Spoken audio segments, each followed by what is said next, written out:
welcome back to Active Catalyst. Let us know about the super important questions of operating system. First question is distinguish between the following terms. ಹೀಗೆ ಹೀಗೆ difference ಕೇಳ್ತಾರೆ. ಅವ್ರ difference ಇವು ಮೂರೇ ಕೇಳ್ತಾರೆ. Almost all question ಪೇಪರಲ್ಲಿ ಇವು ಮೂರೇ ಕೇಳಿದ್ದಾರೆ. First is multi programming and multi tasking and multi-processor system and cluster system and multi-programming versus multitasking ಅಂತ ಇವು ಮೂರು ಕ್ವಶನ್ ಕೇಳ್ತಾರೆ. ಆಮೇಲೆ ನೀವು ಫಸ್ಟ್ ಏನು ಬರೀರಿ ಅಂತ ಹೇಳಿದ್ರೆ ಮಲ್ಟಿ ಪ್ರೋಗ್ರಾಮಿಂಗ್ ಅಂದರೆ ಏನಂತ ಬರೀರಿ. Multi program is a technique that allows multiple programs to be loaded into a memory and executed by a CPU. The operating system manages these programs switching between them. Multi programming ಅಂತ ಹೇಳಿದ್ರೆ ಇಲ್ಲೇ ಐತಿ. ಅಂದ್ರೆ C P U ಏನು ಮಾಡುತ್ತಾ multiple ಪ್ರೋಗ್ರಾಮ್ಸ್ನ execute ಮಾಡುತ್ತಾ. And ಇದು ಹೆಂಗೆ ವರ್ಕ್ ಆಗುತ್ತೆ ಅಂತ ಹೇಳಿದ್ರೆ ಒಂದು ಪ್ರೋಗ್ರಾಮ್ ವೇಟ್ ಮಾಡತ್ತೀರ ಇನ್ನೊಂದು ಪ್ರೋಗ್ರಾಮ್ ಎಕ್ಸಿಕ್ಯೂಟ್ ಆಗುತ್ತೆ. ಸೈಮಲ್ಟೇನಿಯಸ್ಲಿ ಎಕ್ಸಿಕ್ಯೂಟ್ ಆಗಲ್ಲ. ಆ್ಯಂಡ್ ಇದ್ರದ್ದು ಮೇನ್ ಗೋಲ್ ಏನಿರ್ತೈತೆ ಅಂತ ಹೇಳಿದ್ರೆ ಮಲ್ಟಿಪಲ್ ಇವನ್ನ ಏನದು ಮಲ್ಟಿಪಲ್ ಫೈಲ್ಸ್ ಅಥವಾ ಮಲ್ಟಿಪಲ್ ಪಿ ಡಿ ಎಫ್ಸ್ನ ರನ್ ಮಾಡೋದಿರ್ತೈತಿ. ಮತ್ತು ಇದು ಹೇಗೆ ಇಂಟ್ರ್ಯಾಕ್ಷನ್ ಮಾಡುತ್ತೆ ಅಂತ ಹೇಳಿದ್ರೆ ಇದು ಡೈರೆಕ್ಟ್ ಇಂಟ್ರ್ಯಾಕ್ಷನ್ ಇರೋಂಗಿಲ್ಲ. ಯಾವಾಗ ಡೈರೆಕ್ಟ್ ಇಂಟ್ರ್ಯಾಕ್ಷನ್ ಇರೋಂಗಿಲ್ಲ ಅಂದ್ರೆ ಪ್ರೋಗ್ರಾಮ್ ಎಕ್ಸಿಕ್ಯೂಟ್ ಮಾಡೋ ಮುಂದಾಗ ಡೈರೆಕ್ಟ್ ಇಂಟ್ರ್ಯಾಕ್ಷನ್ ಇರೋಂಗಿಲ್ಲ. ಆಮೇಲೆ ಮಲ್ಟಿ ಟಾಸ್ಕಿಂಗ್ ಅಂದ್ರೆ ಏನು? Multi tasking is an advance form of a multi programming where CPU switches between tasks quickly, so user feel that all programs running simultaneously. Multitasking ಅಂದರೆ ಇದೊಂದು advanced form. ಇಲ್ಲಿ ಏನಾಗುತ್ತೆ C P U ಐತಲ್ಲ ಒಂದು ಫೈಲಿಂದ ಇನ್ನೊಂದು file simultaneous ಆಗಿ change ಆಗ್ತಾ ಇರ್ತೈತಿ. ಸೊ ಯೂಸರ್ ಏನು ಅರ್ಥ ಮಾಡ್ಕೋಬೇಕಂತ ಹೇಳಿದ್ರೆ ಯೂಸರಿಗೆ ಗೊತ್ತೇ ಆಗಲ್ಲ ಅದು ಸಿ ಪಿ ಯು ಸ್ವಿಚ್ ಮಾಡತೈತೆ ಫೈಲ್ ಅಂತ. ಯೂಸರ್ ಹೆಂಗೆ ಫೀಲ್ ಮಾಡ್ತಾರೆ ಅಂತ ಹೇಳಿದ್ರೆ ಎಲ್ಲ ಪ್ರೋಗ್ರಾಮು ಸೈಮಲ್ಟೇನಿಯಸ್ಲಿ ಆಗಿ ರನ್ ಆಗತ್ತ. ಬಟ್ ಮಲ್ಟಿ ಪ್ರೋಗ್ರಾಮ್ ಒಳಗೆ ಹಂಗೆ ಆಗಂಗಿಲ್ಲ. ಮಲ್ಟಿ ಪ್ರೋಗ್ರಾಮ್ ಒಳಗೆ ಒಂದು ರನ್ ಆಗತ್ತಿದ್ರೆ ಇನ್ನೊಂದು ವೇಟ್ ಮಾಡಬೇಕು. ಮಲ್ಟಿ ಟಾಸ್ಕ್ ಒಳಗೆ ಎರಡು ಸೈಮಲ್ಟೇನಿಯಸ್ ಆಗಿ ರನ್ ಆಗ್ತಿರ್ತಾವೆ. ಇದು ಹೇಗೆ ವರ್ಕ್ ಆಗುತ್ತೆ ಅಂದ್ರೆ it works on the same principle as a multiple programming but with the frequent switching of a task, allowing user to interact with the system in a real time while example typing a document while listening to a music.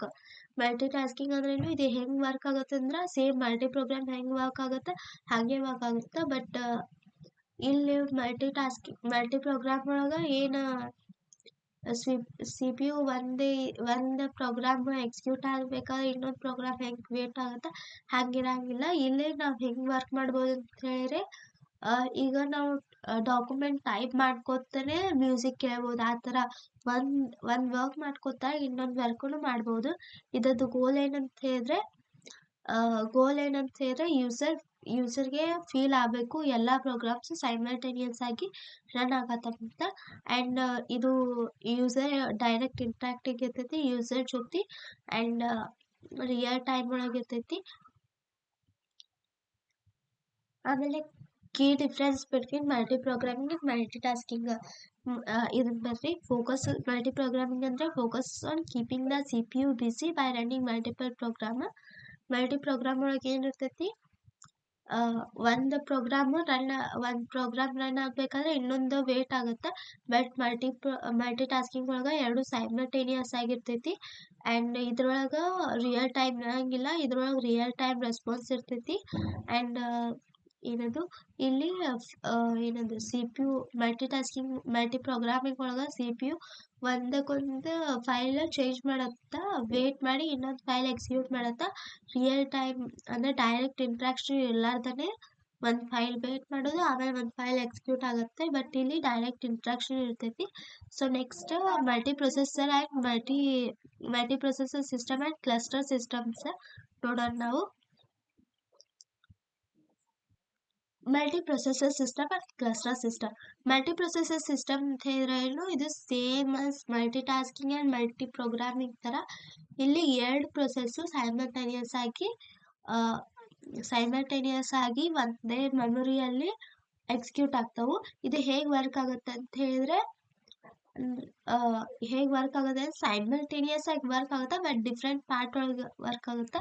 ಇದು advantage ಏನು increased throughput ಅಂದರೆ advantages ಏನು ಭಾಳಷ್ಟು processes ಒಂದೇ time ಒಳಗೆ ಇದಾಗ್ಬೋದು, ಒಂದೇ time ಒಳಗೆ execute ಆಗಬಹುದು. ಆ್ಯಂಡ್ ಏನದು ಕಾಸ್ಟ್ ಕಡಿಮೆ ಇರ್ತೈತಿ ಕಂಪೇರೇಟಿವ್ಲಿ ಸಿಂಗಲ್ ಪ್ರೊಸೆಸರಿಗೆ ಕಂಪೇರ್ ಮಾಡಿದ್ರೆ ಇದ್ರ ಕಾಸ್ಟ್ ಕಡಿಮೆ ಆಗುತ್ತೆ. ಆ್ಯಂಡ್ ಏನದು ಇದ್ರ ಇನ್ನೊಂದು ಅಡ್ವಾಂಟೇಜಸ್ ಗೊತ್ತು ಏನಂತ ಹೇಳಿದ್ರೆ ಇನ್ ಕೇಸ್ ಒಂದು ಪ್ರೊಸೆಸರ್ ಫೇಲ್ ಆತಂತ ಹೇಳಿದ್ರೆ ಇನ್ನೊಂದು ಪ್ರೊಸೆಸರ್ ತಗೊಳುತ್ತೆ. ಅಂದರೆ ಫೇಲ್ ಆಗಕ್ಕೆ ಅಷ್ಟು ಸಿಸ್ಟಮ್ ಫೇಲ್ ಆಗಕ್ಕೆ ಬಿಡಂಗಿಲ್ಲ. ಈಗ ಒಂದು ಫೇಲ್ ಆತಂದ್ರೆ ಇನ್ನೊಂದು ಕ್ಯಾರಿ ಅಪ್ ಮಾಡುತ್ತೆ ಅದನ್ನು ಹೆಂಗೆ ಡೆವಲಪ್ ಮಾಡ್ಬೇಕಂತ. ಆ್ಯಂಡ್ ಮಲ್ಟಿ ಪ್ರೊಸೆಸರ್ ಸಿಸ್ಟಮ್ ಒಳಗೆ 2 ಟೈಪ್ ಬರ್ತಾವೆ, asymmetric multi processing and symmetric multi processing ಅಂತ. ಅಸಿಮೆಟ್ರಿಕ್ ಅಂತ ಹೇಳಿದ್ರೇನು ಇಲ್ಲಿ ಒಂದು ಮಾಸ್ಟರ್ ಪ್ರೊಸೆಸರ್ ಇರ್ತೈತಿ, ಅದು ಎಲ್ಲ ಪ್ರೊಸೆಸರ್ನು ಕಂಟ್ರೋಲ್ ಮಾಡುತ್ತೆ. ಈಗ ಹೆಂಗೆ ನಮ್ಮ ಸ್ಕೂಲ್ ಅಥವಾ ಕಾಲೇಜಲ್ಲಿ ಹೇಗೆ ನಮ್ಮ HODs ಇರ್ತಾರೆ, ನಮ್ಮ ಪ್ರಿನ್ಸಿಪಲ್ ಇರ್ತಾರೆ, ಅದರ ಅಂಡರ್ ಎಲ್ಲ HOD ವರ್ಕ್ ಮಾಡ್ತಾರೆ. ಆ ಟೈಪ್ ಒಂದು ಮಾಸ್ಟರ್ ಇರುತ್ತೆ, ಅದು ಎಲ್ಲ ಪ್ರೊಸೆಸರ್ಗೆ ಕಂಟ್ರೋಲ್ ಮಾಡುತ್ತೆ. ಸಿಮೆಟ್ರಿಕ್ ಅಂತ ಹೇಳಿದ್ರೆ ಇಲ್ಲಿ ಎಲ್ಲ ಪ್ರೊಸೆಸರ್ಗೂ ಈಕ್ವಲ್ ರೈಟ್ಸ್ ಇರ್ತೈತಿ, ಎಲ್ಲರೂ ಸಿಸ್ಟಮ್ನ ಇದನ್ನ ಮಾಡ್ಬೋದು. ನೆಕ್ಸ್ಟ್ ಕ್ಲಸ್ಟರ್ ಸಿಸ್ಟಮ್ ಅಂದ್ರೆ ಏನು ನೋಡೋಣ. ಕ್ಲಸ್ಟರ್ ಸಿಸ್ಟಮ್ ಅಂತ ಹೇಳಿದ್ರೆ cluster system consist of multiple independent computers connected through a network work together as a unified system. Each computer in a cluster works on a different task but share a resources. ಅಂದರೆ ಇದು ಏನು ಮಾಡ್ತಾ cluster ಅಂತ ಹೇಳಿದ್ರೆ ಇದು independent computers ಅಂದ್ರೆ ಇದು ಎದ್ರ ಮೇಲೂ ಡಿಪೆಂಡೆಂಟ್ ಆಗಿರಲ್ಲ, ಬಟ್ ನೆಟ್ವರ್ಕ್ ಥ್ರೂ ಕನೆಕ್ಟೆಡ್ ಇರ್ತೈತಿ. ಆ್ಯಂಡ್ ಎಲ್ಲ ಕಂಪ್ಯೂಟರು ಅಂದರೆ ಎಲ್ಲ ಕಂಪ್ಯೂಟರು ಬೇರೆ ಬೇರೆ ಟಾಸ್ಕ್ ಇದನ್ನು ಮಾಡುತ್ತಾ ಬೇರೆ ಬೇರೆ ಟಾಸ್ಕ್ ಎಕ್ಸಿಕ್ಯೂಟ್ ಮಾಡಿದ್ರು, ಬಟ್ ಅದು ಎಲ್ಲದು ಸೇಮ್ ರಿಸೋರ್ಸಸ್ ಇರ್ತೈತಿ, ಅದು ಶೇರ್ ಮಾಡುತ್ತಾ. ಇದು ಹೇಗೆ ವರ್ಕ್ ಆಗುತ್ತೆ ಅಂದ್ರೆ the system provide high availability by making sure services continue even if one or more system fail. Clustering can be used to store copies of a file and prevent data loss. ಇದು ಹೇಗೆ work ಆಗುತ್ತೆ ಅಂತ ಹೇಳಿದ್ರೆ ಸಿಸ್ಟಮ್ನು high availability provide ಮಾಡುತ್ತೆ. ಅಂದ್ರೆ ಹೇಗೆ work ಆಗುತ್ತೆ ಅಂತ ಹೇಳಿದ್ರೆ ಇದ್ರೊಳಗೆ ಭಾಳಷ್ಟು ಸರ್ವಿಸಸ್ ಅವೈಲಬಲ್ ಇರ್ತಾವೆ. ಇನ್ ಕೇಸ್ ಒಂದು ಫೇಲ್ ಆತಂತ ಹೇಳಿದ್ರೆ ಇನ್ನೊಂದು ಕ್ಯಾರಿ ಅಪ್ ಮಾಡ್ಬೋದು. ಆ್ಯಂಡ್ ಇದರ ಅಡ್ವಾಂಟೇಜಸ್ ಏನು ಬರ್ತಾವೆ ಅಂದರೆ high availability and fault tolerance. High availability ಅಂದ್ರೆ ಒಂದು ಸಿಸ್ಟಮ್ ಫೇಲ್ ಆದರೆ ಇನ್ನೊಂದು ಸಿಸ್ಟಮ್ ಕ್ಯಾರಿ ಮಾಡುತ್ತೆ. ಆ್ಯಂಡ್ ಫಾಲ್ಟ್ ಟಾಲರೆನ್ಸ್ ಅಂದ್ರೆ ಇಫ್ ಈಗ ಒಂದು ನೋಡ್ ಏನಾದ್ರು ಫೇಲ್ ಆತಂದ್ರೆ ಒಂದು ಸಿಸ್ಟಮ್ ಫೇಲ್ ಆತಂದ್ರೆ ಅದರ ವರ್ಕು ಇನ್ನೊಂದು ತಗೊಳತ್ತೆ. ಆ್ಯಂಡ್ ಕ್ಲಸ್ಟರ್ ಒಳಗೂ ಸೇಮ್ ಬರ್ತಾವೆ, ಹೇಗೆ ಮಲ್ಟಿ ಪ್ರೊಸೆಸರ್ ಒಳಗೆ ಬಂದಲ್ಲ ಆ type. Asymmetric clustering and symmetric clustering ಅಂತ ಬರ್ತೈತಿ. ಅಸಿಮೆಟ್ರಿಕ್ ಅಂತ ಹೇಳಿದ್ರೆ ಒಂದು system runs active services and another remains on stand by two take over if active one fails. ಇದು ಕ್ಲಸ್ಟರಿಂಗ್ ಅಲ್ಲಿ ಮಲ್ಟಿ ಪ್ರೊಸೆಸಿಂಗ್ ಒಳಗೆ ಏನಿತ್ತು ಒಂದೇ ಮಾಸ್ಟರ್ ಪ್ರೊಸೆಸ್ ಇರ್ತೈತಿ, ಸೊ ಅದೆಲ್ಲ ಬೇರೆ ಪ್ರೊಸೆಸ್ನ ಕಂಟ್ರೋಲ್ ಮಾಡುತ್ತೆ. ಬಟ್ ಇಲ್ಲಿ ಅಸಿಮೆಟ್ರಿಕ್ ಕ್ಲಸ್ಟರಿಂಗ್ ಒಳಗೆ ಏನಿರ್ತೈತಿ ಗೊತ್ತು, ಒಂದು ಸಿಸ್ಟಮ್ ಇರ್ತೈತಿ, ಅದು ಆಕ್ಟಿವ್ ಸರ್ವಿಸಸ್ ರನ್ ಮಾಡುತ್ತೆ. ಇನ್ ಕೇಸ್ ಅದು ಆಕ್ಟಿವ್ ಒಂದು ಫೇಲ್ ಆತಂದ್ರೆ ಇನ್ನೊಂದು ಪ್ರೊಸೆಸ್ ಅದ್ರ ಕೆಲಸನ ಟೇಕಪ್ ಮಾಡ್ತಾರೆ. ಈಗ ಹೆಂಗೆ ಗೊತ್ತು, ಫಾರ್ ಎಕ್ಸಾಂಪಲ್ ಈಗ ನಮ್ಮ ಕಾಲೇಜಲ್ಲಿ HOD ಇರ್ತಾರೆ. ಇನ್ ಕೇಸ್ HOD ಏನಾದರೂ ಅಬ್ಸೆಂಟ್ ಆಗಿದ್ರೆ ಅದಕ್ಕೆ ನಮಗೆ ವೈಸ್ HOD ಅಂತ ಇರ್ತಾರಲ್ಲ, ಸೊ HOD ಅಬ್ಸೆಂಟ್ ಆದರೆ ವೈಸ್ HOD ಇರ್ತಾರಲ್ಲ ಅದನ್ನು ಅವತ್ತು HOD ಮಾಡೋ ಕೆಲಸನ ಅವತ್ತು ಅವ್ರು ಹ್ಯಾಂಡಲ್ ಮಾಡ್ತಾರೆ. ಈ ಥರ ಸಿಮೆಟ್ರಿಕ್ ಕ್ಲಸ್ಟರಿಂಗ್ ಅಂದರೆ ಸಿಮೆಟ್ರಿಕ್ ಅಂದ್ರೆ ಸೇಮ್, ಇಲ್ಲೇ ಎಲ್ಲರಿಗೂ ಸೇಮ್ ರೈಟ್ಸ್ ಇರ್ತೈತಿ, ಎಲ್ಲ ಫೈಲ್ಸ್ನು ಹ್ಯಾಂಡಲ್ ಅಪ್ ಮಾಡ್ಬೋದು. ಮಲ್ಟಿ ಪ್ರೊಸೆಸರ್ ಕ್ಲಸ್ಟರ್ ಸಿಸ್ಟಮ್ದ ಡಿಫ್ರೆನ್ಸ್ ಏನು ನೋಡೋಣ. ಮಲ್ಟಿ ಪ್ರೊಸೆಸರ್ಗೆ ಸಿಂಗಲ್ ಸಿಸ್ಟಮ್ ಇರ್ತೈತಿ ಆ್ಯಂಡ್ ಕ್ಲಸ್ಟರ್ ಒಳಗೆ ಮಲ್ಟಿಪಲ್ ಸಿಸ್ಟಮ್ ಇರ್ತೈತಿ. ಇದು ಮೆಮರಿ ಶೇರ್ ಮಾಡುತ್ತಾ, ಮೆಮರಿ ಮತ್ತು ಪೆರಿಫೆರಲ್ಸ್ ಶೇರ್ ಮಾಡುತ್ತಾ. ಇದು ಕ್ಲಸ್ಟರ್ ಒಳಗೆ ಇದು ಡಾಟಾ ಅಷ್ಟೇ ಶೇರ್ ಮಾಡುತ್ತೆ, ಬಟ್ ಮೆಮೊರಿ ಶೇರ್ ಮಾಡಲ್ಲ. ಇದು ಪ್ಯಾರಲಲ್ ಪ್ರೊಸೆಸ್ ಆಗುತ್ತೆ. ಇಲ್ಲೇ ಫಾಲ್ಟ್ ಟಾಲರೆನ್ಸ್ ಮತ್ತು ಹೈ ಅವೈಲಬಿಲಿಟಿ ಇರ್ತೈತಿ. ಮತ್ತು ಈ ಕಡೆ ಎಲ್ಲ ಪ್ರೊಸೆಸರ್ಸು ಟೈಟ್ ಕಪಲ್ ಆಗಿರ್ತಾವೆ, ಟೈಟ್ಲಿ ಆಗಿ ಕಪಲ್ ಆಗಿರ್ತವೆ ಆ್ಯಂಡ್ ಒಂದೇ ಯೂನಿಟ್ ಒಳಗೆ ಎಲ್ಲ ಆಪ್ರೇಟ್ ಆಗ್ತಾವೆ. ಬಟ್ ಕ್ಲಸ್ಟರ್ ಒಳಗೆ ಏನಿರ್ತಾವೆ, ಒಂದೊಂದು ಪ್ರೊಸೆಸ್ ಬೇರೆ ಬೇರೆ ಹಾಕಿ ಕಪಲ್ ಆಗಿರ್ತಾವೆ. ಎಲ್ಲ ಅವು ಇಂಡಿಪೆಂಡೆಂಟ್ ಇರ್ತಾವೆ. ಸೊ ಎಲ್ಲದೂ ತಮ್ಮದೇ ಒಳಗೆ ಎಕ್ಸಿಕ್ಯೂಟ್ ಮಾಡ್ಬೋದು. ನೆಕ್ಸ್ಟ್ ಕ್ವಶನ್ ಯಾವ್ದು ನೋಡೋಣ. Next question, define operating system. Explain the dual mode of operating system with the neat diagram. Operating system ಅಂದ್ರೆ ಏನು? ಇದು ಒಂದು ಸಾಫ್ಟ್ವೇರು ಇದು ಯೂಸರ್ ಮತ್ತು ಕಂಪ್ಯೂಟರ್ ಹಾರ್ಡ್ವೇರ್ ನಡುವೆ ಏನದು ಸಿಸ್ಟಮ್ ಪ್ರೊಸೆಸ್ ಆಗುತ್ತೆ. And it manages computer hardware and allow users to execute program convenient. ಅಂದರೆ ಇದು ಏನು ಕಂಪ್ಯೂಟರ್ ಹಾರ್ಡ್ವೇರ್ ಯೂಸರ್ಸ್ಗೆ ಪ್ರೋಗ್ರಾಮ್ ಎಕ್ಸಿಕ್ಯೂಟ್ ಅಂದ್ರೆ ಒಂದು ಎಫಿಷಿಯೆಂಟ್ ವೇ ಒಳಗೆ ಪ್ರೋಗ್ರಾಮ್ ಎಕ್ಸಿಕ್ಯೂಟ್ ಮಾಡೋಕೆ ಅಲೌ ಮಾಡುತ್ತೆ. ಸೊ ಆಪ್ರೇಟಿಂಗ್ ಸಿಸ್ಟಮ್ಗೆ ಇದು ಡೆಫಿನೇಷನ್ ಬರಿಬೇಕು ನೀವು. ಇಲ್ಲಿ ಡಿಫೈನ್ ಅಷ್ಟೇ ಕೇಳಿದಾರೆ, ಸೊ ಅದಕ್ಕೆ ಡೆಫಿನೇಷನ್ ಬರಿಬೇಕು. ಇದಕ್ಕೆ 2 ಮಾರ್ಕ್ಸ್ ಇರ್ತೈತಿ. ಸೊ ಡಿವಲ್ ಮೋಡ್ ಅಂತ ಹೇಳಿದ್ರೆ ಏನು, ಇದಕ್ಕೆ 5 ಮಾರ್ಕ್ಸ್ ಕೊಡ್ತಾರೆ. ಡಿವಲ್ ಮೋಡ್ ಅಂತ ಹೇಳಿದ್ರೆ ಏನು, dual mode refers to a system in which computer operates into 2 modes. ಅಂದ್ರೆ ಡಿವಲ್ ಮೋಡ್ ಹೇಗೆ ವರ್ಕ್ ಆಗುತ್ತೆ ಅಂದ್ರೆ 2 ಟೈಪ್ಸ್ ಇರ್ತಾವೆ. ಒಂದು ಯೂಸರ್ ಮೋಡು, ಒಂದು ಕರ್ನಲ್ ಮೋಡ್ ಅಂತ ಇರ್ತೈತಿ. This distinction helps in protecting the operating system from faulty user programs and prevent user programs from interfering with each other. ಅಂದರೆ ಇಲ್ಲಿ ಏನು ಮಾಡುತ್ತೆ, ಆಪ್ರೇಟಿಂಗ್ ಸಿಸ್ಟಮು ಅಂದ್ರೆ ಫಾಲ್ಟ್ ಪ್ರೋಗ್ರಾಮ್ ಜೊತೆ ಫಾಲ್ಟ್ ಪ್ರೋಗ್ರಾಮ್ ಅಪಿಯರ್ ಆಗ್ತಾವಲ್ಲ, ಸೊ ಅದನ್ನು prevent ಮಾಡೋಕ್ಕೂ ಪ್ರೊಟೆಕ್ಟ್ ಮಾಡ್ತೈತಿ. ಆಮೇಲೆ ಯೂಸರ್ ಪ್ರೋಗ್ರಾಮು ಒಂದಕ್ಕೊಂದು ಕನೆಕ್ಟ್ ಆಗೋಕ್ಕೆ ಅವಾಯ್ಡ್ ಮಾಡುತ್ತೆ. ಇದರ ಮೋಡ್ ಏನು, ಇದು ಡಿವಲ್ ಮೋಡ್ ಆಪ್ರೇಷನ್. ಇದ್ರೊಳಗೆ ಮೋಡ್ ಅಂದರೆ ಡಿವಲ್ ಅಂದ್ರೆ ಮಲ್ಟಿಪಲ್ ಅಂತ ಅರ್ಥ. ಈಗ ಮೋಡ್ ಅಂದರೆ ಏನು ಅಂತ ನೋಡೋಣ. This distinction help in protecting the operating system from faulty user program and prevent user program from ಈಗ ಹೇಳಿದ್ನಲ್ಲ ಅದು ಸೇಮ್. ಈಗ ಇದ್ರೊಳಗೆ user mode and kernel mode ಅಂದರೆ ಏನಂತ ನೋಡೋಣ. ಯೂಸರ್ ಮೋಡ್ ಅಂತ ಹೇಳಿದ್ರೆ ಇದು ಯೂಸರ್ ಅಪ್ಲಿಕೇಶನ್ ಯೂಸ್ ಮಾಡುತ್ತಾ. In this mode the program has a limited access to the system resources and cannot directly access hardware or perform critical task. ಇದಕ್ಕೆ user mode ಒಳಗೆ limited access ಇರ್ತೈತಿ. ಇದು direct ಆಗಿ ಎಲ್ಲ ಸಿಸ್ಟಮ್ನು ಪ್ರೊಸೆಸ್ ಮಾಡೋಕ್ಕಾಗಿಲ್ಲ. So ಇದು in case ಒಂದು ಫೈಲ್ನ process ಮಾಡ್ಬೇಕಂತ ಹೇಳಿದ್ರೆ ಇದಕ್ಕೆ ಸರ್ಟೆನ್ ಟಾಸ್ಕ್ ಇರ್ತಾವೆ. ಸೊ ಅದನ್ನೆಲ್ಲ ಮಾಡಿದ್ಮೇಲೆ ಇದು ಏನು ಮಾಡ್ಬೋದು, ಆ ಟಾಸ್ಕ್ನ ಪರ್ಫಾರ್ಮ್ ಮಾಡ್ಬೋದು. ಇಲ್ಲಿ ಇನ್ ಕೇಸ್ ಯೂಸರ್ ಅಪ್ಲಿಕೇಶನ್ದಾಗ ಯಾವುದೇ ಎರರ್ ಕಂಡು ಅಂತ ಹೇಳಿದ್ರೆ ಇದು OSಗೆ ಅಫೆಕ್ಟ್ ಮಾಡೋಂಗಿಲ್ಲ ಆ್ಯಂಡ್ ರನ್ನಿಂಗ್ ಪ್ರೋಗ್ರಾಮ್ಸ್ಗೂ ಅಫೆಕ್ಟ್ ಮಾಡಲ್ಲ. ಕರ್ನಲ್ ಮೋಡ್ ಅಂತ ಹೇಳಿದ್ರೆ ಇದು ಒಂದು operating system. The OS has a full control. Kernel mode ಅಂದರೆ ಏನು, ಕರ್ನಲ್ ಮೋಡ್ ಅನ್ನೋದು ಅದೊಂದು ಆಪ್ರೇಟಿಂಗ್ ಸಿಸ್ಟಮ್ ಪಾರ್ಟು.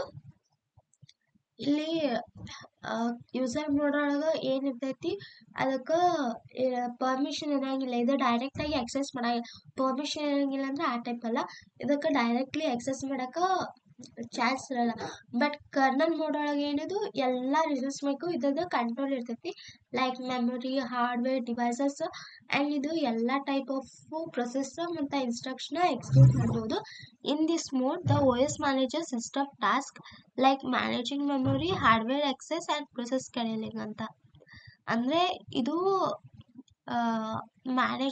ಈ ಟೈಪ್ ಆಫ್ ಟಾಸ್ಕ್ನ ಹ್ಯಾಂಡಲ್ ಮಾಡುತ್ತೆ, like managing memory, hardware access and process scheduling ಅಂತ. ಸೊ ಈ ಡಯಾಗ್ರಾಮ್ ಇದು. ಸೊ ಈ ಡಯಾಗ್ರಾಮ್ ಹಾಕಬೇಕು. ಈ ಡಯಾಗ್ರಾಮ್ಗೆ ಮೇನ್ ಮಾರ್ಕ್ಸ್ ಇರೋದು.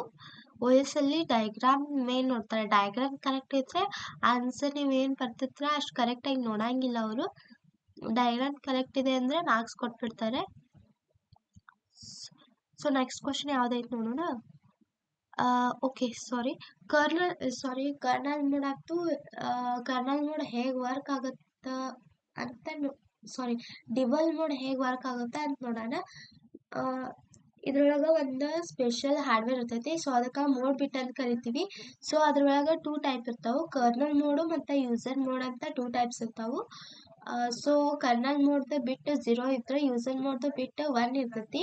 When a user program needs help from the OS like opening file, it makes a system call which causes a switch from user mode to kernel mode. ಅಂದರೆ ಏನು, in case user ಪ್ರೋಗ್ರಾಮಿಗೆ ಏನಾರ O ಎಸ್ಗೆ help ಬೇಕಾಗಿತ್ತಂದ್ರೆ, like user program in case ಏನಾರ ಒಂದು ಫೈಲ್ನ open ಮಾಡ್ಬೇಕಂತ ಹೇಳಿದ್ರೆ, so ಇದು ಸಿಸ್ಟಮ್ಗೆ ಕಾಲ್ ಆಗುತ್ತೆ. ಸೊ ಅದು ಹೇಗೆ ಚೇಂಜ್ ಆಗುತ್ತೆ ಅಂತ ಹೇಳಿದ್ರೆ, user mode to kernel mode change ಆಗುತ್ತೆ. ಸೊ ಅದೆಲ್ಲ ಪ್ರೊಸೆಸ್ ಕಂಪ್ಲೀಟ್ ಆದಮೇಲೆ, ಫೈಲ್ ಎಲ್ಲ ಓಪನ್ ಆದಮೇಲೆ, ಸೊ ಆಮೇಲೆ ಕರ್ನಲ್ ಮೋಡ್ ಇದ್ದದ್ದು ಯೂಸರ್ ಮೋಡ್ಗೆ ಚೇಂಜ್ ಅಪ್ ಆಗುತ್ತೆ.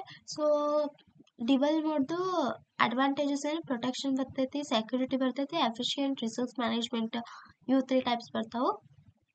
ಪ್ರೊಟೆಕ್ಷನ್ ಅಂದರೆ the system is protected from the user program errors.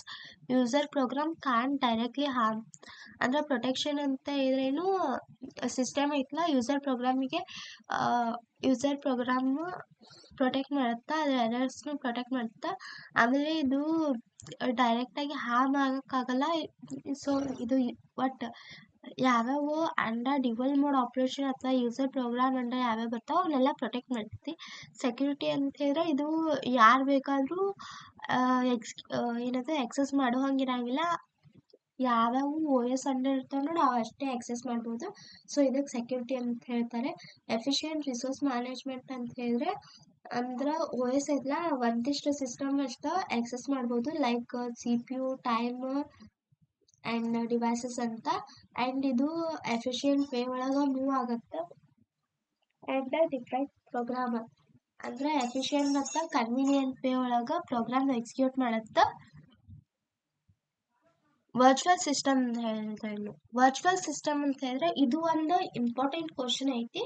So virtual system with a neat diagram and working of a virtual machine. So ಇದೆಲ್ಲ explain ಮಾಡಂತ ಹೇಳ್ಯಾರ. So ಇದನ್ನು ನಾವು ಹೇಗೆ ವಿಟ್ ಅ ಸೆಕೆಂಡ್, ಆಗಲೇ ನಾನು ಡಿವಲ್ ಮೋಡ್ ಅಂತ ಎಕ್ಸ್ಪ್ಲೇನ್ ಮಾಡಿದ್ನಲ್ಲ, ಡಿವಲ್ ಮೋಡ್ನ ಇನ್ನೊಂದು ಟೈಪ್ ಆಫ್ ಕ್ವಶನ್ ಕೇಳ್ತಾರೆ. ಎಕ್ಸ್ಪ್ಲೇನ್ ಓ ಎಸ್ ಪ್ರೋಗ್ರಾಮ್ ಆಪ್ರೇಷನ್ಸ್ ಅಂತ ಕೇಳಿದ್ರು, ಅದೇ ಡಿವಲ್ ಮೋಡ್ ನೇಚರ್ ಏನಿರ್ತೈತಲ್ಲ ಅದನ್ನೇ ಬರೀರಿ. ಸೊ ವರ್ಚುವಲ್ ಮಷಿನ್ ಅಂದರೆ ಏನು, virtual machine abstract the hardware of a computer to create multiple independent execution environment. Each environment behaves as though it has a separate computer.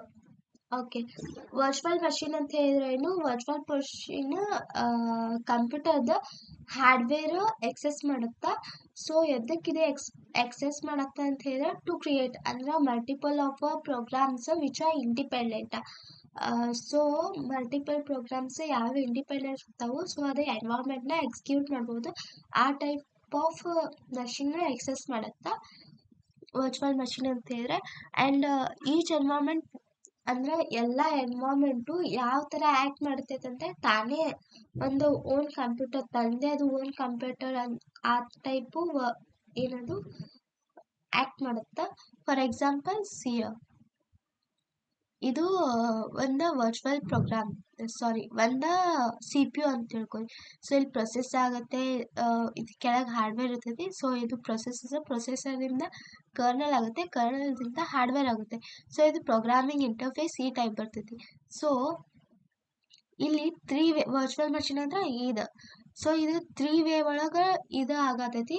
ಇವು 3 environment, but each environment is acting like it has own computer. ಅಂದರೆ ಎಲ್ಲ environment ನೋಡಿಲಿ ಎಲ್ಲ separate ಆಗಿದಾವಲ್ಲ, all is executing different, but it is acting as it has its own computer. So we can learn now what is key features ಏನಂತ ನೋಡೋಣ. Key features ಒಳಗೆ ಯಾವ್ಯಾವ ಬರ್ತವೆ, hardware abstraction, host OS and guest OS, execution modes, first implementation. Hardware abstraction ಅಂದ್ರೆ ಏನು, creates an illusion that each VM has its own process. Hardware abstraction ಅಲ್ಲಿ ಬಂದ್ಬಿಟ್ಟು ಇದು ಏನು ಮಾಡುತ್ತೆ, ಈಚ್ ವರ್ಚುವಲ್ ಮಷಿನ್ಗೆ ತನ್ನದೇ ಆದ ಒಂದು ಓನ್ ಪ್ರೊಸೆಸರ್ ಮೆಮರಿ ಇರಬೇಕು, ಆ ಥರ ಆ್ಯಕ್ಟ್ ಮಾಡುತ್ತೆ. ಮತ್ತು ಇಲ್ಲಿ ಹೋಸ್ಟ್ ಓ ಎಸ್ ಗೆಸ್ಟ್ ಓ ಎಸ್ ಅಂತ ಬರ್ತೈತಿ. ಸೊ ಹೋಸ್ಟ್ ಓ ಎಸ್ ಅಂತ ಹೇಳಿದ್ರೆ ಇದು ಏನು ಗೊತ್ತು, ಹೋಸ್ಟ್ ಓ ಎಸ್ ಅಂತ ಹೇಳಿದ್ರೆ ಇದು ಮೇನ್ ಆಪ್ರೇಟಿಂಗ್ ಸಿಸ್ಟಮ್ ಇರ್ತೈತಿಲ್ಲ, ಸೊ ಅಲ್ಲಿ ಇನ್ಸ್ಟಾಲ್ ಆಗಿರ್ತೈತಿ. ಸೊ ಯಾವುದು ಆಪ್ರೇಟಿಂಗ್ ಸಿಸ್ಟಮ್ ಒಳಗೆ ರನ್ ಆಗ್ತಿರ್ತೈತಿಲ್ಲ, ಸೊ ಲೈಕ್ ವರ್ಚುವಲ್ ಮೆಷಿನ್ ಒಳಗೆ ರನ್ ಆಗೋದಕ್ಕೆ ನಾವು ಗೆಸ್ಟ್ ಓ ಎಸ್ ಅಂತ ಹೇಳ್ತೀವಿ. ಸೊ ಎಕ್ಸಿಕ್ಯೂಷನ್ ಮೋಡ್ಸ್ ಯಾವ ಟೈಪ್ ಅದಾವ ಅಂತ ನೋಡೋಣ. VMM virtual machine monitor. Virtual machine monitor ಅಂತ ಹೇಳಿದ್ರೆ execution modes virtual machine monitor ಅಂತ ಬರ್ತೈತಿ. ಸೊ ಇದು ಕರ್ನಲ್ ಮೋಡ್ ಒಳಗೆ ಆಪ್ರೇಟ್ ಆಗುತ್ತೆ. So virtual machine run in a user mode and rely on the host OS for hardware access. So virtual machine actually virtual machine user mode ಒಳಗೆ run ಆಗುತ್ತೆ. So and ಇದು ಎಲ್ಲೇ ಬಿಟ್ಬಿಡುತ್ತೆ ಅಂತ ಹೇಳಿದ್ರೆ host OS ಒಳಗೆ ಬಿಟ್ಬಿಡುತ್ತೆ. ಅಂದ್ರೆ virtual machine user ಮೋಡ್ದಾಗ ಏನೇನು ಕೆಲಸ ಐತೆ ಅದೆಲ್ಲ ಮುಗಿಸಿ ತನ್ನ ಕಡೆ ಯಾವ್ಯಾವ ಆಗಲ್ಲ, ಸೊ ಆ ಕೆಲಸನ ಹೋಸ್ಟ್ OSಗೆ ಬಿಟ್ಬಿಡುತ್ತೆ. ಸೊ ಹೋಸ್ಟ್ OS ಹಾರ್ಡ್ವೇರ್ನ ಆಕ್ಸೆಸ್ ಮಾಡುತ್ತೆ. ಸೊ ಅಲ್ಲಿ ಕೆಲಸ ಏನಾಗ್ತೈತಿ ಅದನ್ನೆಲ್ಲ ಮುಗಿಸ್ಕೊಂಡ್ಬಿಡುತ್ತೆ. ಎಕ್ಸಿಕ್ಯೂಷನ್ ಮೋಡು ಕರ್ನಲ್ ಮೋಡ್ ಒಳಗೆ ಯಾವ ಟೈಪ್ ಆಗುತ್ತೆ ಅಂದರೆ VMM ಆ ಟೈಪ್ ಆಗುತ್ತೆ, ವರ್ಚುವಲ್ ಮಷಿನ್ ಮಾನಿಟರ್ ಅಂತ. And first implementation. So virtual machine ಯಾವಾಗ ಫಸ್ಟ್ ಇಂಪ್ಲಿಮೆಂಟ್ ಆತಂತ ನೋಡೋಣ. Virtual machine were introduced in 1972 with VM operating system and IBM mainframes. ಅಂದರೆ ಫಸ್ಟ್ ಇದು ವರ್ಚುವಲ್ ಮಷಿನ್ ಅನ್ನೋದು 1972 ಒಳಗೆ ಇಂಟ್ರೊಡ್ಯೂಸ್ ಆಗುತ್ತೆ. ಅದು ಎದ್ರ ಜೊತೆ ಅಂತ ಹೇಳಿದ್ರೆ with including VM operating system. ಅದು ಎದ್ರ ಒಳಗೆ ಆಗುತ್ತೆ ಅಂದ್ರೆ IBM ಮೇನ್ ಫ್ರೇಮ್ಸ್ ಅನ್ನೋದ್ರೊಳಗೆ ಇದು ಇಂಟ್ರೊಡ್ಯೂಸ್ ಆಗುತ್ತೆ. ಸೊ ಇಂಪ್ಲಿಮೆಂಟೇಷನ್ ಹೇಗಾಗತ್ತ ಇದು ಅಂತ ನೋಡೋಣ. ವರ್ಚುವಲ್ ಮಷಿನ್ ಇರ್ತಾವಲ್ಲ, ವರ್ಚುವಲ್ ಮಷಿನ್ ಅದು ತಾನೇ ಅದರದ ರೆಸ್ಪಾನ್ಸಿಬಲ್ ಇರ್ತೈತಿ for creating and managing VMs. So VMM duplicates the underlying hardware and handles two mode of. So first VM ಏನಿರ್ತೈತಿ, ಸೊ ಅದ್ರದ್ದೇ ರೆಸ್ಪಾನ್ಸಿಬಲ್ ಇರ್ತೈತಿ. For example creating and managing files. ಮತ್ತು ಇದರೊಳಗೆ 2 ಮೋಡ್ಸ್ ಬರ್ತಾವೆ, kernel mode and user mode ಅಂತ. Kernel mode ಅಂತ ಹೇಳಿದ್ರೆ ಆಗಲೇ ಹೇಳಿದಾಗೆ ಕರ್ನಲ್ ಮೋಡ್ ಒಳಗೆ ಹೋಸ್ಟ್ OS ಇರ್ತೈತಿ ಮತ್ತು VMM ಇರ್ತೈತಿ, ವರ್ಚುವಲ್ ಮಷಿನ್ ಮೋಡ್ ಅಂತ. So it can control hardware system. So user system ಒಳಗೆ ಏನಿರ್ತೈತಿ, ಯೂಸರ್ ಸಿಸ್ಟಮ್ ವರ್ಚುವಲ್ ಮಷಿನ್ ಒಳಗೆ ರನ್ ಆಗುತ್ತೆ. ಸೊ ಆಮೇಲೆ ಉಳ್ಕಿದ ಕೆಲಸನ ಹೋಸ್ಟ್ OSಗೆ ಬಿಟ್ಬಿಡುತ್ತೆ. So it can access the hardware. Next, complexity lies in emulating the entire hardware environment, ensuring that each virtual machine functions as an independent system. ಅಂದರೆ complexity so complexity ಏನಿರ್ತೈತೆ ಅಂತ ಹೇಳಿದ್ರೆ ಎಲ್ಲ ಹಾರ್ಡ್ವೇರ್ ಎನ್ವೈರ್ಮೆಂಟು ಹೇಗೆ act ಮಾಡ್ತಾವೆ ಅಂತ ಹೇಳಿದ್ರೆ ತಂದೆ ಆದ own computer and it has a own environment and independent system ಅಂತ. ಲಾಸ್ಟ್ ಕನ್ಕ್ಲೂಷನ್ ಏನಂತ ಹೇಳಿದ್ರೆ virtual machine enable multiple operating system to run simultaneously on single machine, providing isolation, flexibility and efficient resource utilization. Virtual machine multiple operating system allow ಮಾಡುತ್ತೆ. So simultaneous ಆಗಿ ಒಂದೇ system ಒಳಗೆ run ಆಗಕ್ಕೆ by providing isolation, flexibility and efficient resource utilization ಅಂತ. So next question is layered approach ಅಂತ ಬರ್ತೈತಿ. So explain layered approach, mention it advantages and disadvantages. ಇದು important ಕ್ವಶನ್ನೇ. ಲೇಯರ್ಡ್ ಅಪ್ರೋಚ್ ಅಂತ ಹೇಳಿದ್ರೆ ಏನು, ಲೇಯರ್ಡ್ ಅಪ್ರೋಚ್ ಅಂತ ಹೇಳಿದ್ರೆ ಇದು ಲೇಯರ್ ವೈಸ್ ಇರ್ತೈತಿ. So it can be divided to several layers. ಅಂದರೆ ಡಿಫ್ರೆಂಟ್ ಲೇಯರ್ಸ್ ಒಳಗೆ ಬಿಲ್ಟ್ ಆಗಿರ್ತೈತಿ. ಆ್ಯಂಡ್ ಈಚ್ ಸ್ಟ್ರಕ್ಚರ್ ಒಂದೊಂದು ಸ್ಟ್ರಕ್ಚರು ಒಂದೊಂದು ಟಾಪಿಕ್ ಬೇಸ್ಡ್ ಇರ್ತಾವೆ. ಸೊ ಅದ್ರ ಕೀ ಫೀಚರ್ ಏನೇನು ಅದಾವು ನೋಡೋಣ. Division into layers. ಫಸ್ಟ್ ಏನದು division into layers. Each layers provides ಅಂದರೆ ಎಲ್ಲ ಲೇಯರು ಒಂದೊಂದು ಸ್ಪೆಸಿಫಿಕ್ ಫಂಕ್ಷನ್ನ ಪ್ರೊವೈಡ್ ಮಾಡ್ತಾವೆ. ಆ್ಯಂಡ್ ಲೇಯರ್ 0 ಇರ್ತೈತಲ್ಲ, ಆ ಲೇಯರ್ 0 ಒಳಗೆ ಹಾರ್ಡ್ವೇರ್ ಇರ್ತೈತಿ. So and top layer user interface ಮಾಡುತ್ತಾ. ಸೊ ಲೇಯರ್ 0 ಇದು ಲೋಯೆಸ್ಟ್ ಅಂತ. So it is a diagram. So ಇಲ್ಲಿರೋದು ಹಾರ್ಡ್ವೇರ್ ಇರ್ತೈತಿ. ಸೊ ಇಲ್ಲಿ ಲೇಯರ್ ಏನಂತೆ, ಇಲ್ಲಿ ಯೂಸರ್ ಇಂಟರ್ಫೇಸ್ ಆಗುತ್ತೆ and it is a topest layer ಅಂತ. Next interaction between layers. ಅಂದ್ರೆ ಸೊ ಇಂಟ್ರಾಕ್ಷನ್ ಹೇಗಿರ್ತೈತೆ ಅಂದ್ರೆ ಒಂದ್ ಲೇಯರ್ ಇನ್ನೊಂದ್ ಲೇಯರ್ನ ಇಂಟ್ರಾಕ್ಟ್ ಮಾಡ್ಬೋದು. ಬಟ್ ಎಲ್ಲ ಲೇಯರ್ ಒಂದ್ ಇಂಟ್ರಾಕ್ಟ್ ಮಾಡ್ಬೋದು ಅಂತ ಹೇಳಿದ್ರೆ ಸೊ ಅವೆಲ್ಲ ಒಬ್ರದೊಬ್ರದು ಕೆಲಸ ನೋಡಂಗಿಲ್ಲ. ಸೊ ಇಂಟ್ರಾಕ್ಟ್ ಮಾಡ್ತವೆ, ಬಟ್ ಫಸ್ಟ್ ಅದ್ರ ಪ್ರಿಯಾರಿಟಿ ಏನಿರ್ತೈತೆ ಅಂತ ಹೇಳಿದ್ರೆ ಅದಕ್ಕೆ ಕೊಟ್ಟಿದಂತ ವರ್ಕ್, ಅದ್ರಲ್ಲಿ ಕೊಟ್ಟಿದಂತ ಸ್ಪೆಸಿಫಿಕ್ ಟಾಸ್ಕ್ನ ಎಕ್ಸಿಕ್ಯೂಟ್ ಮಾಡೋದು ಅದ್ರದ್ದು ಮೇನ್ ಗೋಲ್ ಆಗಿರ್ತೈತಿ. ಸೊ ನೆಕ್ಸ್ಟ್ ಎನ್ಕ್ಯಾಪ್ಸುಲೇಷನ್ ಅಂತ ಹೇಳಿದ್ರೆ ಏನು, a higher layer does not need to know how a lower layer is implemented, only the services they provide. ಅಂದ್ರೆ ಹೈಯರ್ ಲೇಯರಿಗೆ ಗೊತ್ತಿರಂಗಿಲ್ಲ ಲೋವರ್ ಲೇಯರ್ಸ್ ಹೇಗೆ ಇಂಪ್ಲಿಮೆಂಟ್ ಆಗಿರ್ತಾವ ಅಂತ, ಜಸ್ಟ್ ಅದು ಸರ್ವಿಸಸ್ ಅಷ್ಟೇ ಪ್ರೊವೈಡ್ ಮಾಡ್ತೈತಿ. So encapsulation complexity of lower ಲೇಯರ್ದು ಕಾಂಪ್ಲೆಕ್ಸಿಟಿ ಹೈಡ್ ಮಾಡುತ್ತಾ. ಎದರ್ಲಿಂದ ಹೈಡ್ ಮಾಡುತ್ತಂದ್ರೆ ಅಪ್ಪರ್ ಲೇಯರ್ದಿಂದ ಹೈಡ್ ಮಾಡುತ್ತಾ. ಅಡ್ವಾಂಟೇಜಸ್ 3 ಟೈಪ್ ಆಫ್ ಬರ್ತೈತಿ: simplicity in design and debugging, modularity, ease of maintenance ಅಂತ. ಸಿಂಪ್ಲಿಸಿಟಿ ಅಂದರೆ ಇದು ಸಿಂಪಲ್ ಆಗಿ ಡಿಸೈನ್ ಆಗುತ್ತೆ. ಮಾಡ್ಯುಲಾರಿಟಿ ಅಂದರೆ ಇದು ವೆಲ್ ಡಿಫೈನ್ಡ್ ಆಗಿದ್ರೂ ಆಗುತ್ತೆ. ಸೊ ಎಲ್ಲ ಸಿಸ್ಟಮ್ ಈಸಿಯಾಗಿ ಮ್ಯಾನೇಜ್ ಆಗಬೇಕು ಆ್ಯಂಡ್ ಮಾಡಿಫೈ ಆಗ್ಬೇಕಂತ. ಏಸ್ ಆಫ್ ಮೇಂಟೆನೆನ್ಸ್ ಅಂತ ಹೇಳಿದ್ರೆ ಸೊ ಇದು ಅಪ್ಡೇಟು ಮಾಡ್ಬೋದು, ರೀಪ್ಲೇಸು ಮಾಡ್ಬೋದು, ಮಾಡಿಫೈ ಮಾಡ್ಬೋದು, ಆ ಥರ ಇರ್ತೈತಿ. ಸೊ ಡಿಸ್ಅಡ್ವಾಂಟೇಜಸ್ ಏನಂತ ಹೇಳಿದ್ರೆ defining layers, performance over head ಅಂತ. ಅಂದ್ರೆ ಇದು ಡಿಫೈನಿಂಗ್ ಲೇಯರ್ಸ್ ಅಂತ ಹೇಳಿದ್ರೆ ಎಲ್ಲ ಲೇಯರ್ಸ್ನು ಪ್ರಾಪರ್ ಆಗಿ ಡಿಫೈನ್ ಮಾಡ್ಬೇಕಂದ್ರೆ ಇದು ಸ್ವಲ್ಪ ಕ್ವೈಟ್ ಚಾಲೆಂಜಿಂಗ್ ಆಗ್ತೈತಿ. ಸೊ ಇದು ಅದರದ್ದು disadvantages. And performance over head ಅಂತ ಹೇಳಿದ್ರೆ ಈಗ ಒಂದು ಪರ್ಫಾರ್ಮೆನ್ಸ್ ಏನಾರ ಏನದು ಪ್ರೊಸೆಸ್ ಆಗ್ಬೇಕಂದ್ರೆ ಸೊ ಇದು ಡೈರೆಕ್ಟಾಗಿ ಎಕ್ಸಿಕ್ಯೂಟ್ ಆಗೋಕ್ಕಾಗಲ್ಲ.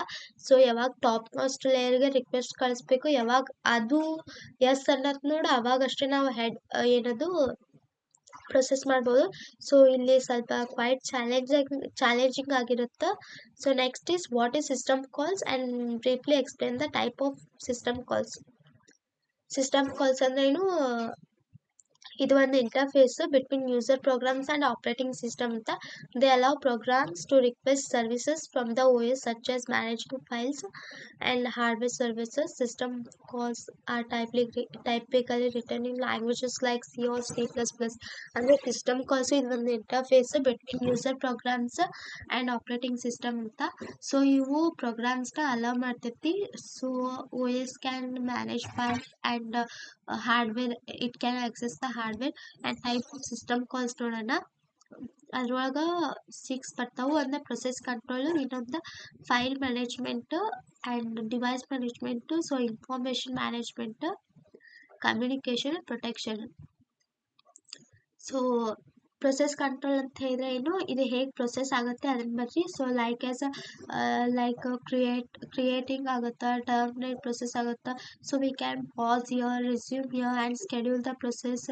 ಲೈಕ್ ನಾವು ಅದು OS ಒಳಗೆ ಯಾವ್ಯಾವ ಟೈಪ್ ಪ್ರೊಸೆಸ್ ಆಗ್ತಾವೆ ಅದನ್ನೆಲ್ಲ ಬರೀರಿ. So next is file management ಅಂದ್ರೆ ಸಿಂಪಲ್ ಆಗಿ ಬರೀರಿ. ಲೈಕ್ ನಾವು ಹೆಂಗೆ C ಒಳಗೆ ಕಲ್ತೀವಿ ನೋಡಿ ಆ ಟೈಪ್.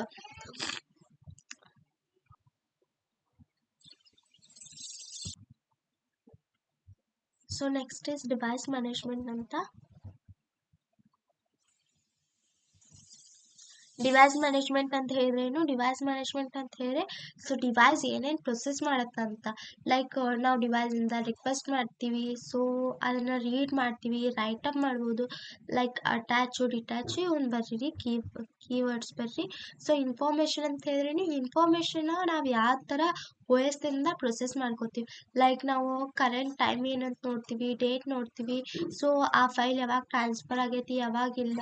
ಸೊ ನಾವು ಅದನ್ನು ಡೇಟ್ನ ಸೆಟ್ ಮಾಡ್ಬೋದು. ಈ ಟೈಪ್ ಕಮ್ಯುನಿಕೇಷನ್ ಅಂತ ಬಂದ್ರೆ ಕಮ್ಯುನಿಕೇಷನ್ ನಾವು ಒಬ್ರ ಜೊತೆ ಒಬ್ರು ಮಾಡ್ತೀವಲ್ಲ. ಸೊ ಆ process between two modes is known as communication. And ಇದ್ರೊಳಗೆ 2 ಟೈಪ್ಸ್ ಬರ್ತಾವೆ. ಒಂದು ಮೆಸೇಜ್ ಪಾಸಿಂಗ್ ಅಂದ್ರೆ ಅಂದ್ರೆ ಏನು, ಮೆಸೇಜಸ್ ಎಕ್ಸ್ಚೇಂಜ್ ಮಾಡೋಕೆ ಅಲೌ ಮಾಡ್ತೈತಿ.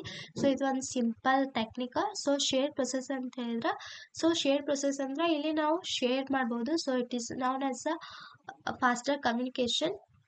ಸೊ ಮೆಸೇಜ್ ಟ್ರಾನ್ಸ್ಫರ್ ಮಾಡೋದಂದ್ರೆ ಸ್ವಲ್ಪ ಲೇಟ್ ಆಗುತ್ತೆ. ಸೊ ಏನಿದು ಶೇರ್ಡ್ ಮೆಮರಿ ಅಂತ ಹೇಳಿದ್ರೆ ಸೊ ಇಲ್ಲಿ ಫಾಸ್ಟರ್ ಕಮ್ಯುನಿಕೇಷನ್ ಆಗುತ್ತೆ. ಆ್ಯಂಡ್ ಇಲ್ಲಿ ನಾವು ಮೆಸೇಜಸ್ ಒಳಗೆ ಸಣ್ಣ ಅಷ್ಟೇ ಪಾಸ್ ಮಾಡ್ಬೋದು. ಬಟ್ ಶೇರ್ಡ್ ಮೆಮರಿ ಒಳಗೆ ನಾವು ಲಾರ್ಜ್ ಟೈಪ್ ಆಫ್ ಡಾಟಾನ ಶೇರ್ ಮಾಡ್ಬೋದು.